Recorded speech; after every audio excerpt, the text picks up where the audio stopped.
listening to the No Labels, No Limits podcast with best-selling author Sarah Box, where you get the inside scoop on the steps action takers and decision makers take to align their purpose to their principles and achieve their goals in business and life. We focus on the mantra, no labels, no limits, no excuses. And now, without further ado, please welcome your commanding coach with plenty of chutzpah and heart, Sarah Box. Hey there, everybody. This is Sarah, your host of the No Labels, No Limits podcast show. And as you know, this is a podcast all about shedding our limiting labels and beliefs so that we can live into our best selves. This week, we are joined by Libby Cole. Libby is a certified Enneagram coach and the owner of Expand Coaching and Consulting. Her passion is helping people understand themselves and others in a more meaningful way while also having fun. That while also having fun is a unique aspect of her personality. So we'll talk about that in a little bit. She has a master's degree in counselor education and over 13 years professional experience in higher education, leadership development, and human resources. So a lot of experience to apply to our conversation today. She is committed, though, to providing an open and inclusive environment where all people are invited to dig deep and grow, and she works with individuals, couples, and organizations. She lives in coastal Florida, where she's outnumbered by her redheaded husband and 2 ginger children. And if you're listening to this on audio and not looking at the video version of it, I will tell you that there's nothing redhead about Libby. She has gorgeous, dark, brown, black hair. So I am going to ask Libby, though, a little bit about that, but also to how the Enneagram differs from the other leadership or personality tools that she has used, how it changed her life and her relationships, and actually the power and impact of awareness on effectiveness and compassion. And if you're in business, you always want to know what's the impact on effectiveness. And in life, compassion is huge. So now let's welcome our guest, Libby Cole. Hey, Libby. Hey, Sarah, thank you for having me.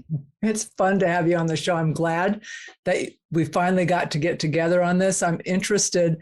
Just first, let me ask you a question I ask everybody, and then I want to ask you about your kids and how the heck that happened.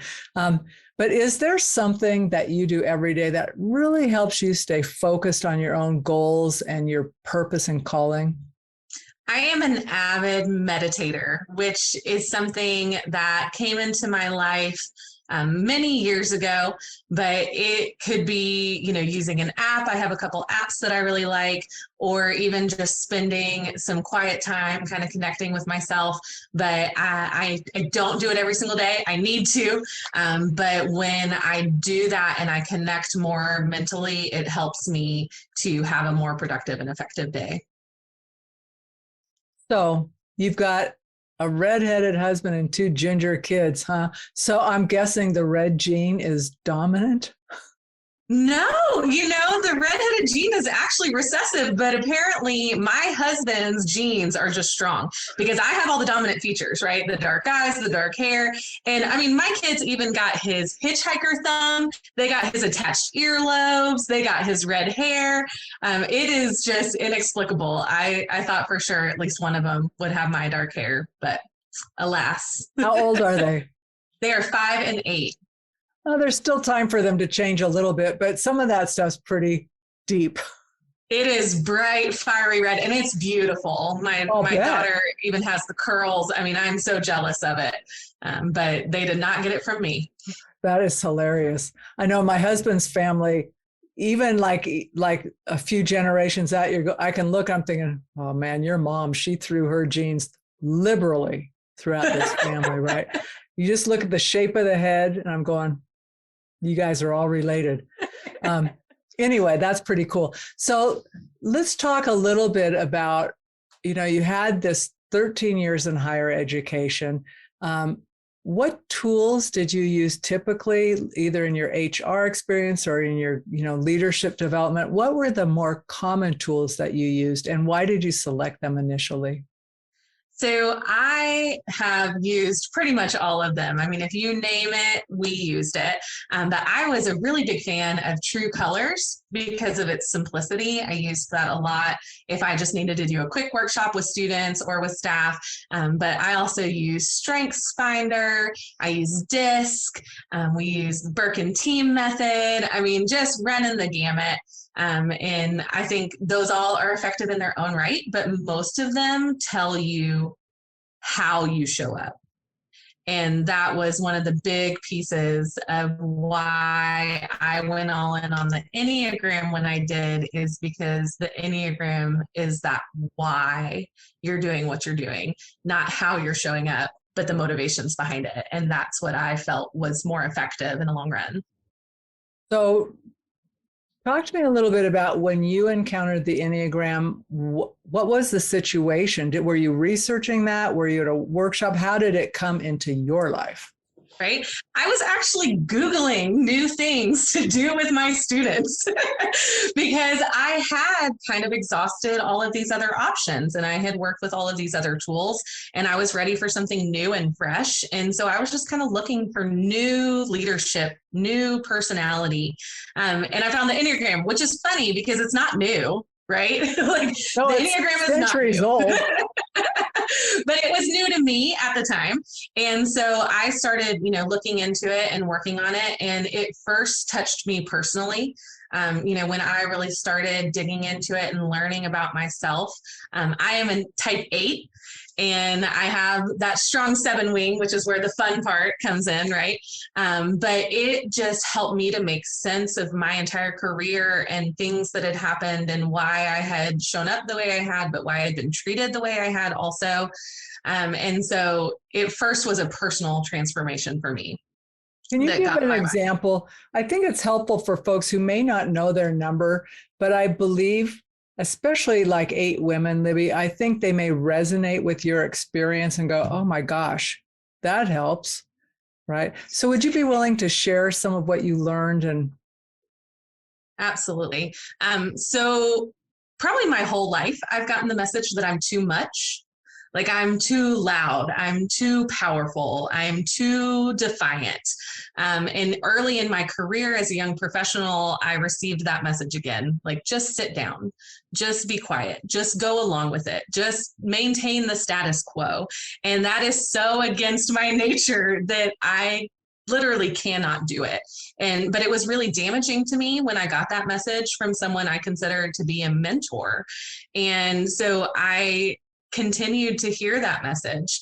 And in various jobs that I was in, it was just this idea that I didn't need to implement change and I needed to just do the job at hand. And I just had such a hard time with that because as an 8, now I have this language behind it, right? I want to make things better for other people. I want to protect the people around me.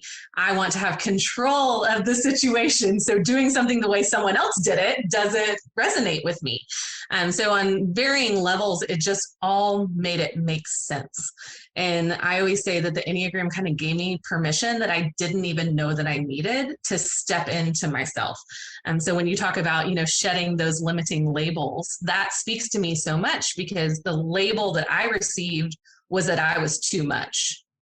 And I do believe that some of that is as a woman in a professional setting, right? And I was showing up in ways that maybe people didn't think that a woman should show up. And so, shedding that belief that, no, I'm not too much. I can tap into these strengths. I can use these qualities to be a really good business person, right? And to be an entrepreneur. And I can lean into that. The conversation that I had with my husband is, I can't work for other people anymore. I just can't. I'm just done. And so it was part of that gave me the permission to be my own boss. And I can really channel that passion and that power into running a company instead of being told to lessen it or to soften it or to quiet it. So along with your strengths and the things that were natural to you, did you learn some things about yourself that you were doing kind of in a protective way because of those messages? And were you able to make shifts in how you went about that? Oh, 100%. And, I always tell people that Enneagram also is not only sunshine and rainbows, right? There's some shadow work to be done. There's things that we learn about our weaknesses and about growth opportunities that we have. So there have definitely been areas that I have intentionally softened once I learned it. But it wasn't because somebody else was telling me to, right? It was because I recognized that it was something that I needed to focus on and work on. And it was really funny, just a little anecdote. My husband, when I was trying to decide if I really was a type 8, I said, I don't relate to the betrayal piece. That doesn't make sense to me. And he said, Libby, do you know how many times we've had that conversation about, if I ever were to cheat on you, I should just leave you first? And he was like, what do you think that is? That is a fear of betrayal, right? And I didn't make that connection. So that's also why I think sometimes people can help us hold up that mirror to help us recognize some of those things. But I don't truly believe that he ever would, but I don't want to be in that situation. And that's my biggest fear in our relationship. And so even recognizing that fear and kind of coming to grips with it and understanding it has helped me in my relationship as well. And you mean because you're not as guarded in that way? Right. Yeah. It's helped me to tap into the vulnerability. It's helped me to tap into an openness there, that I'm aware of this fear and we can talk about it and we can have this shared language and, be able to have those conversations around it. Well, and he's clearly got the message. Yeah. Keep that suitcase nearby, bud. No, but, and I don't mean to make light of that. Understanding those fears inside of us and being, like sometimes you can feel, you can't put your finger on it. It's like, why this, right? And like you said, you couldn't see it in yourself, but he said, what do you think that's about, right? Mm-hmm. And to have that mirror is powerful. And then it all clicked into place. Yeah. Right. That's very cool. So, you can't work for anybody else. I like to say as my own business, like when I go places and they say, well, should we schedule this? I said, sure. And I get out my calendar. Do you know if that's going to work for you? I said, oh, my boss is great. Once I say it, right. It's kind of like, sure. My boss says it's good because it's me. But right. I can appreciate that. Tell us how the 7 wing influences you for folks who are maybe an 8 with a 7 wing as well. Absolutely. It's definitely a balancing part that I really appreciate, because if I get really tunnel vision in my 8, it can be much more serious, much more direct, much more controlling. But I have this fun, lighthearted side. I did musical theater growing up. I enjoy performing. I, try to keep things positive and forward focused. But I'm still going to challenge you. I'm still going to push you. But I'm going to do it in a way that, sometimes is lighthearted, or if we can laugh as we're going through it, that can help with the growth, I believe. So I really tap into that 7 wing more when I'm trying to get the point across, but with a little softer touch, right? So let's go in. Let's talk a little bit about, because I know this is an area you are strong in, is giving and receiving feedback, right? So can you kind of talk about how some of the different types need to hear to receive feedback, and then potentially the pitfalls of them giving feedback without being aware of who they're speaking with? Absolutely. Just having that awareness of how you receive the feedback, I think, is actually the way to become more effective at giving it, right? So if you can understand your own type, you can effectively receive that feedback. You can take it in, absorb it, think about it, and then, put it into practice. Then that helps you to become a more effective feedback giver, because you really understand the importance of it. You understand how to utilize it. And then you can turn around and you can help others by giving that feedback as well. And I think so often in the workplace, especially, but even in our personal lives, people are scared of hurting somebody's feelings or saying something that's not going to help. But if we can all remember that we have this common goal, we are trying to help each other be better, do better, become more effective, then you can remember that you're on the same team, and that's why you're doing this. So with a lot of the companies that I work with them on effective feedback giving and receiving, because it is different for everyone, but at the end of the day, it's for the same purpose, right? And if we can all get on page with that, then that can be the most effective. Are there unique ways that I would need to give feedback or receive feedback if I were a 3 versus a 7, right? Yeah, absolutely. So for a 3, 3s are all about the success, right? They're all about how we're going to be efficient, how we're going to be effective. So when you're delivering feedback to them, if you can shape it in a way that this is how we're going to get the end result that you want. I believe if we do this, if you do this, then it's going to help you be successful. It's going to help you achieve that result. Okay, so the 3s, it's all about that end result. It's all about the success and doing it quickly in the best way. For a 7, I always say use the sandwich method. So like pro, con, pro, right? So you're going to keep them in that space because 7s don't want to be in a negative place. They don't want to hear the negative information that sometimes constructive criticism or feedback can be. So if you can talk to them about something positive, keep their attention, make sure they're really focused, and then, share that criticism and then come back with something else positive, it's just going to help them absorb it better. But I say keep that attention, and I always give that to 7s also is to pay attention when you're receiving feedback, right? And make sure that you really understand what's happening. But things like that, when I'm working with a company, I would know their types. I would be able to talk to them about how they are relating with each other and how they can give and receive that feedback. Or as a manager, how do you do that with your team? Things like that.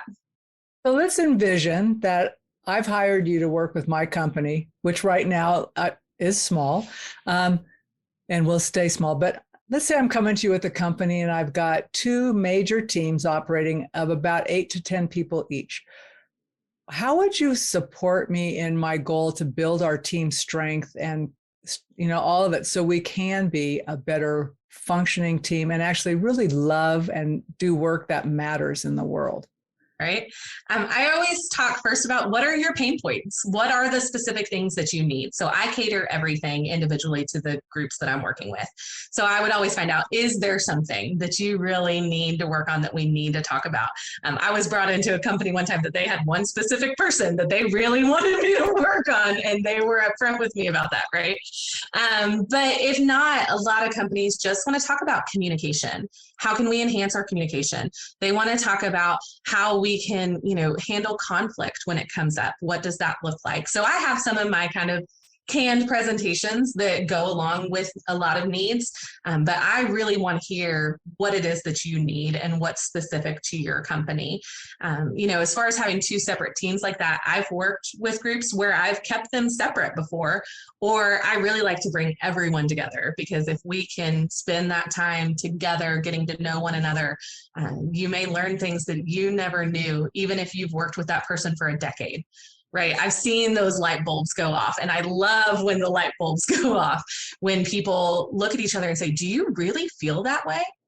Because when we're talking about those inner motivations, you can't see them. You don't know. And sometimes people assume that they do know, or that they think that they know what you're thinking or feeling or believing based on your actions. But truly, when you get to the bottom of it, you might not really know what that person's motivation was. So to see people have that shared understanding after years of working together can be truly transformational. Well, we often think that people see the world as we see it, right? Because it's so familiar to us. I mean, like, what do you mean that's not how you would approach it? It can be foreign. And especially if it's uncomfortable, we can create like barriers going, But yes, I agree with you. Like when you see those and you go, wow, I have a whole new appreciation of this person. Right. It does open up communication in that way. So when you work with, do you have folks take their Enneagrams up front and then come in? Do you do one-on-ones with them? I'm trying to help people have an envision like, oh, if I was working with Libby, this is what we might do. Sure. I can do both. I do have a free assessment that I use. But, as most people in the Enneagram world know, the assessments are great. They're a good foot in the door. But I truly believe that spending that time learning about all the types, learning about yourself, really doing that inner work is the only way to do it. So sometimes the assessments just help people get their feet wet, but then you really have to put in the work to really determine your type and know what it is that you truly believe. And some people have a hard time with that. They want a test to tell them the answer, and that can push people and it can stretch people. And I think that that's a good thing. That's part of my challenger coming out, right? Like, it's okay that this feels a little uncomfortable, or that you have to work on this a little harder than you thought. And so that's also what differentiates this from maybe something else that you've done with your company before. Because I get a lot of that, I've done this and we've done this and, oh, we've talked about this before. But the Enneagram is not any of those things. And once you buy into it, you know that. So I can have them take the test, help them with that. I have done typing sessions ahead of time also, if that's something that you want to invest the time into. But then I come in and honestly, if nobody's done any of that, they can still have a beneficial and rewarding experience with that workshop that we're doing, because we're going to go through all the types. We're going to talk about the Enneagram as a whole, and then we're really going to dig into what does this mean for your specific team. So because you already know what the objectives are for being there, right? Oh, 100%. Yeah. Yeah. Do you find, you referenced that you had one person that this company really wanted you to focus on, right? I've also been called in on like organizational development things where they say, well, really, this is the problem person. And I'm thinking, well, we're not going to get there by doing this broad. Let's be honest. What's the issue? Right? Mm-hmm. Because it's like a backdoor way and it's disingenuous, right? It's like, let's cut to the chase. That's part of my personality. I don't, and it sets people up to not trust, right? So when that happens, how do you address that with a leader so that if I'm in that group that's coming in, but all of a sudden I get the vibe that you're focusing either on me because I'm the problem or someone else, what do you do with that? Yeah, I think partially because I'm innate, I don't have a problem with it, right? I'm going to do it. I'm going to push. I'm going to kind of push back against the questions, or I'm going to tell them how I feel about it if it does feel disingenuous or if something's going on. But I'm going to pull it around and make it an effective experience for everyone and not just focused on that person. I will say I got a standing ovation at the end of that. And it was a small group because we did get there. We did kind of come around and have this really open and honest conversation that I think people don't always expect in like a personal development workshop, right? But I will continue going until we get there. And I think that people can feel that from me also. I'm not coming in a disingenuous way. And so we're not going to have that kind of experience. Well, you've obviously created a safe space of trust, right? Otherwise, it's not happening. Mm-hmm. Which is hard to do in a short amount of time too. Right? When you're going into these workshops, it's kind of hard to establish that. But I think that's where some of the fun and the humor comes in for me. I try to kind of disarm people with that a little bit and make them feel more comfortable. What has been one of the, one of the highlights for you in the last year? Let's just keep it within a year span so we don't have to go back to way back. But what's been a highlight for you in doing the work? Wow. All the people I've met, all the light bulbs I've seen, there have definitely been moments. Like I said, that one moment, these two men that have worked together for almost 20 years looked at each other and said, "Do you really? Is that true?" And that moment just, wow, it just hit me in the heart. But, aside from those moments of change and transformation that I get to experience professionally, it's been huge for my family to have the flexibility for me to be able to make these choices, especially as we know, during uncertain times. It's been good that I've been able to be with my kids when I need to and volunteer at their school again and go do all these things that I can ask my boss if I can take off. And I hear she's a great boss. I talk about myself in third person a lot. But I can do those things. And so the highlights are more than I can count, which is so wonderful to say. What do you see for yourself coming up? Because clearly you have drive, you have vision, you're not afraid to move forward. So what do you hope for yourself like 3 or 4 years from now with your business in particular? I definitely want to move more into larger groups and public speaking. I have a minor in public speaking, and so it's nothing for me to get on stage. Like I said, I did theater. I don't mind that. So I'm actually, looking to almost exclusively work with companies and organizations, and then gear more towards maybe some public speaking opportunities as well. I do still work with a couple individuals and couples, and I enjoy that. But I think that the relational group aspect is where my niche is with this. And so I'm looking at that. And it's funny you ask, because I've thought about whether my company will expand in employees.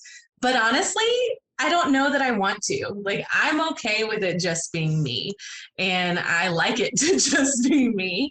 And so we'll see if that changes. If I need, some more help, that's a great thing. But I think that I like to have my sole control and autonomy within the company.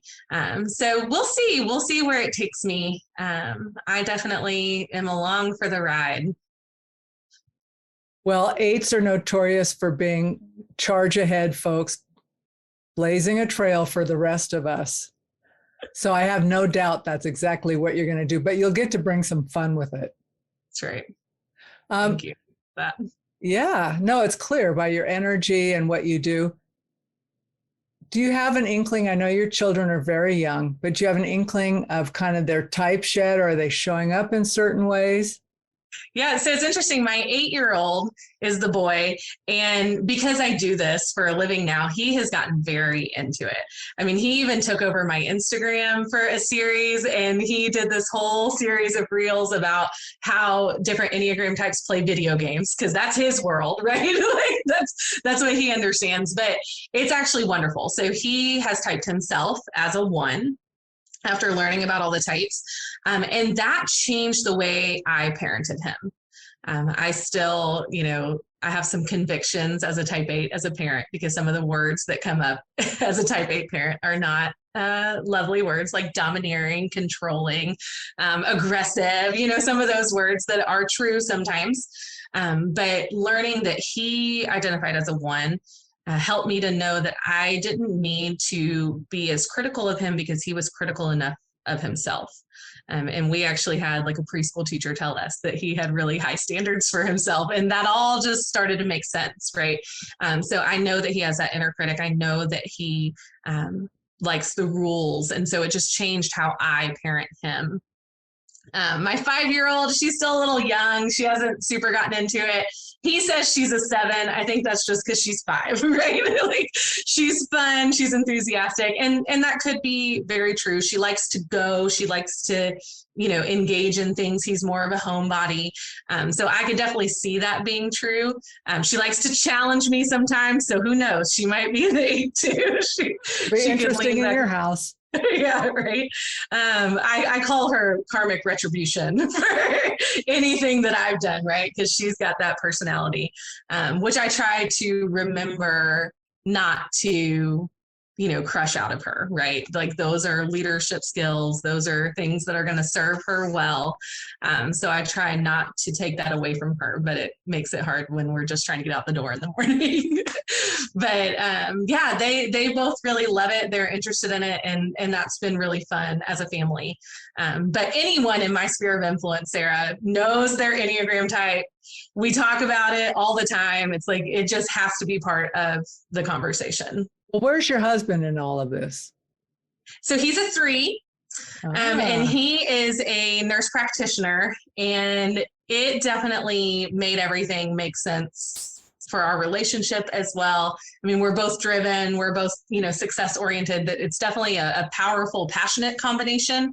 But it really kind of made a lot of things make sense between the two of us as well. So, I mean, I love it in those interpersonal ways.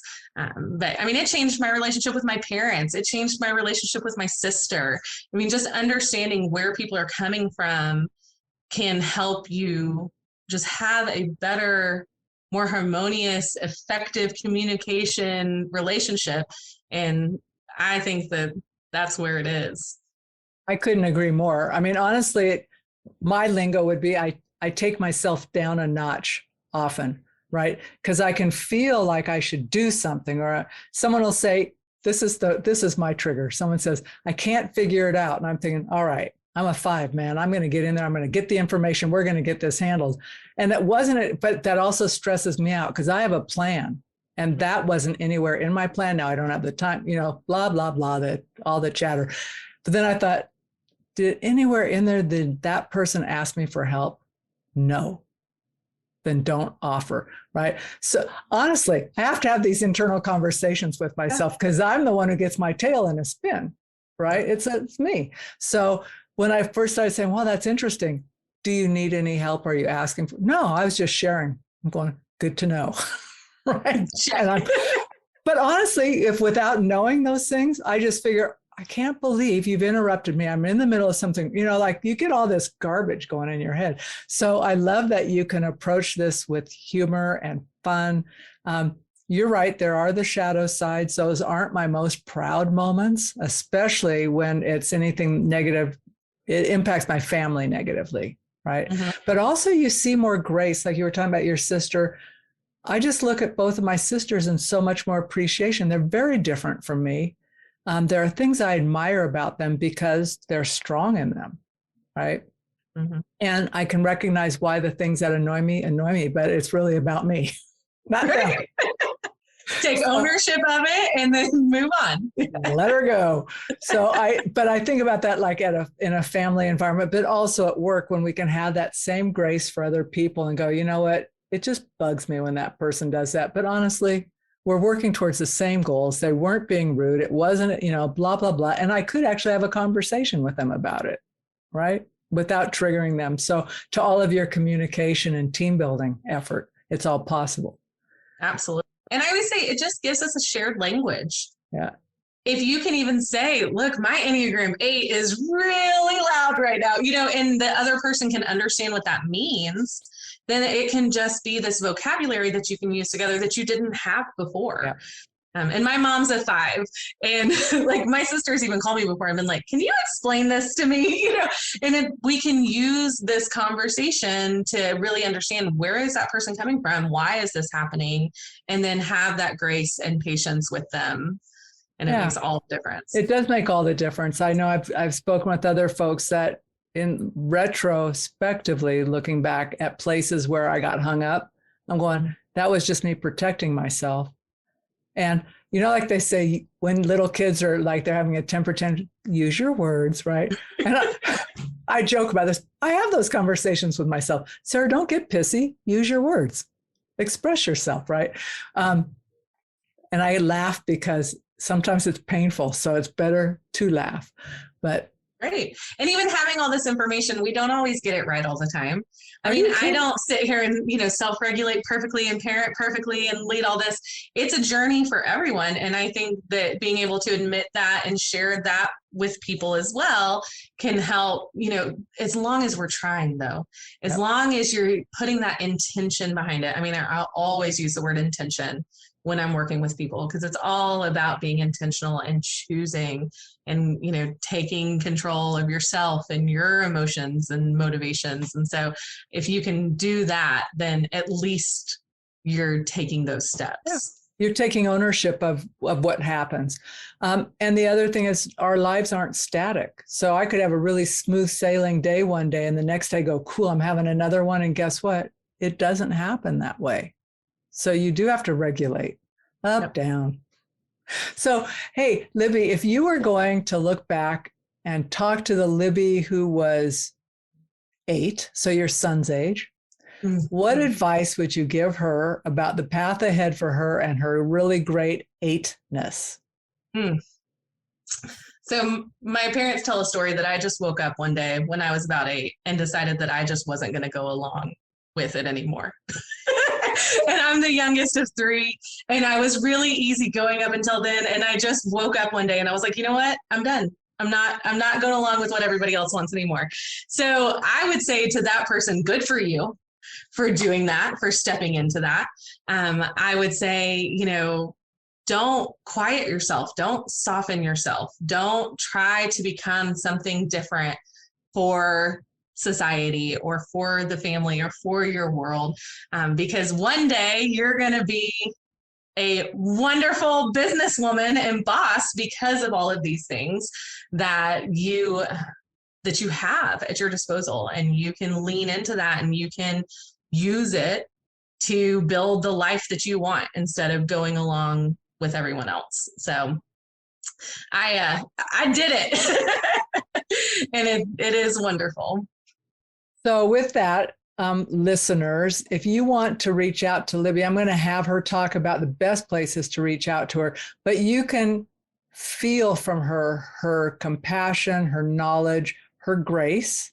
I would encourage you to reach out to Libby and at least have a conversation with her about either you individually or your business, your organization, because she's super capable and able to help there. So should someone want to reach you, Libby, what are the best places for them to find out more and connect? Sure. So my business is Expand Coaching and Consulting. So you can find me online at expandcoachingandconsulting.com. I am most active in social media on Instagram. So my Instagram handle is Enneagram2Expand. And I like to mix up the growth and the fun there. So, I throw some memes in occasionally, but then I'm doing a lot of, growth focused learning opportunities using the Enneagram. So, slip into my DMs on Instagram, or you can find, my free test, my email, all of that on my website. And I would love to connect and find out what possibilities might be in store for us.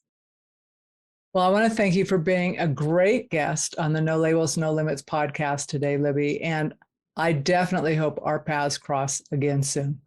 I think they will. Thank you, Sarah. You've been listening to the No Labels, No Limits podcast with best-selling author, change agent, and strategic vision coach, Sarah Box. You can grab the show notes and find out how to work with Sarah at sarahbox.com/No Labels, No Limits podcast. We'd love this podcast to reach as many people as possible. So please remember to rate, leave a 5-star review, and share the podcast with someone you think would get value from this conversation. Until next time, keep taking those daily action steps to align your purpose to your principles and achieve your goals in business and life.